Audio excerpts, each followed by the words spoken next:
अस्सलाम वालेकुम। आज की जो वीडियो है वो हम लोग बस ऐसे ही बैठे हुए थे तो सोचा क्यों ना थोड़ी देर के लिए बाहर आउटिंग कर आते हैं।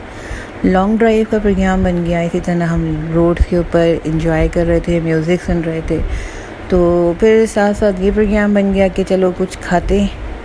तो यहाँ से हम फिरते फिरते वेलेंशिया पहुँच गए।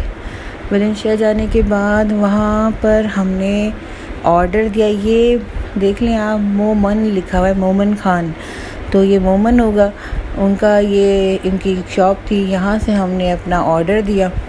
तो यहाँ काफ़ी रश था। देखिएगा आप, देखें किस तरह तेज़ी से ये लोग काम कर रहे थे। तो हमने अपना ऑर्डर दिया और वेट किया। तो जब वेट कर रहे थे तो और चीज़ें नज़र आ जाती हैं।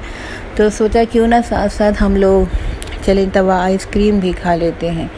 तवा आइसक्रीम जब हमने ऑर्डर कर दी तो थोड़ी देर में हमारा ये जो था ऑर्डर रेडी होकर आ गया। अब आपको पता है कि खाने का सिर्फ मज़ा गरम गरम है। तो फिर उसको हम लोगों ने कहा कि अगर रेडी है तो आप दे दे, वरना हम जा रहे हैं। तो इस चक्कर में काफ़ी शोर मच गया। हमें सिर्फ एक ऑर्डर मिला था फिर आइसक्रीम का। अच्छा, आपको ये भी बता दूं कि मुझे ये जो है ना रोटी, ये बहुत पसंद है। तो ये बड़ी मेहनत करते हैं, एक साथ धड़ा रोटी लगा रहे होते हैं। तो यहाँ हमने ऑर्डर दिया था, लेकिन सिर्फ और सिर्फ हमारा कैडबरी वाला ऑर्डर हमें मिला, बाकी किट कैट का नहीं मिला। तो यही लेके हम जल्दी से निकले घर की तरफ। और रास्ते में ये हमारी सिस्टर साहिबा ने इसे खा लिया।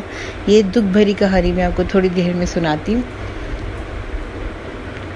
तो ये ऑर्डर हमने किया था सीख कबाब की 1 प्लेट, मलाई बोटी टिक्का जो थी इसकी हमने 2 सीखें ली थी, और एक चिकन टिक्का पीस लिया था। ठीक है ना।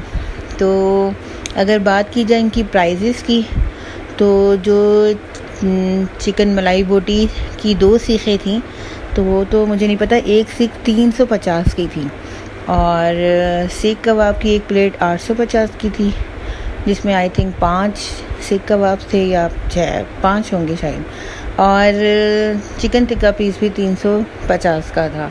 ठीक है। और ये हमने साथ में रोटी ली थी, जो तवा रोटी बना रहा था, बड़े मज़े की रोटी थी। और अगर रिव्यू दूँ कि कबाब कैसे थे, तो कबाब अच्छा था, मज़े का था। उसमें स्मोक था कोयले का, मुझे इसलिए अच्छा लगा। कबाब मुझे पसंद आए। मलाई बोटी में मलाई कम थी, बोटी ज़बरदस्त, यानी कि स्पाइस अच्छा था, लेकिन थोड़ी सी मलाई वाली भी तो होनी चाहिए थी ना। इसके बाद अगर चिकन टिक्का पीस की बात करें तो चिकन टिक्का भी ठीक था। ओवरऑल ठीक था, बुरा नहीं था। आप लोकल में खा सकते हैं, आपके करीब है, वेलेंशिया में इतनी भी दूर नहीं है। अगर आप इस एरिया में रहते हैं तो आप ज़रूर ट्राई कीजिएगा। और रह गई है मेरी अब दुख भरी कहानी कि ये जो आइसक्रीम मुझे खानी थी वो ये मिली, मेल्ट वाली ऐसी आई थी, और मुझे खाने को बस 1 बाइट मिली और वो भी मेल्ट। तो मैं इसका रिव्यू क्या दूँ, मैं नहीं बता सकती।